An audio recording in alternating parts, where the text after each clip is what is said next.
நல்லா தூங்கி எந்திரிச்ச பிறகும் ஏன் தெரியுங்களா நீங்க சோர்வா இருக்கிறீங்க? தூங்குறதுக்கு முன்னாடி அதிக நேரம் டிவி பார்க்கறது, செல்போன் பார்க்கறது இப்படியெல்லாம் இருந்தா அந்த நீல நிற வெளிச்சம் இருக்கே, அது உங்கள பாதிக்கும். இரவு நேரத்துல லேட்டா சாப்பிட்டு தூங்குனீங்கன்னு வச்சுக்கோங்க, எவ்வளவு தூங்குனாலும் தூக்கம் இல்லாம தான் இருக்கும். ஏன்னா நைட்டு செரிமானத்துக்கு வேலை நடக்குமே தவிர, ஓய்வு எடுக்கிறதுக்கு உடம்பு வேலை செய்யாது. மெக்னீசியம் அளவு சில பேருக்கு குறைஞ்சிருக்கும். அதனால ரிலாக்ஸேஷனே இருக்கவே இருக்காது. போதுமான தண்ணீர் நீங்கள் குடிக்கவில்லை என்றால் ரத்த ஓட்டம் குறைவா இருக்கும். அதனால உடம்பு சோர்வாகும்.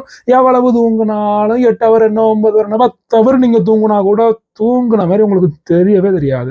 செரிமான மண்டலம் மோசமாக இருந்து செரிமான சிக்கல் இருந்தால், மலச்சிக்கல் இருந்தால், மனச்சிக்கல் இருந்தால், எவ்வளவு நேரம் நீங்க கண்ண முடிவெடுத்திருந்தாலும் பெரிய நன்மை நடக்காது. 21 நாள் உடல் கழிவு நீக்க பயிற்சிக்கு கலந்துக்கங்க. இலவசமா நடக்குது. வாட்ஸ்அப்ல பயிற்சி. டெய்லி ஆன்லைன் மீட்டிங்கும் ஃப்ரீ தான் உங்களுக்கு. 21 நாள் உணவின் மூலமாக, நல்ல உணர்வின் மூலமாக நல்ல தூக்கம் உங்களுக்கு வர வைக்க முடியும்.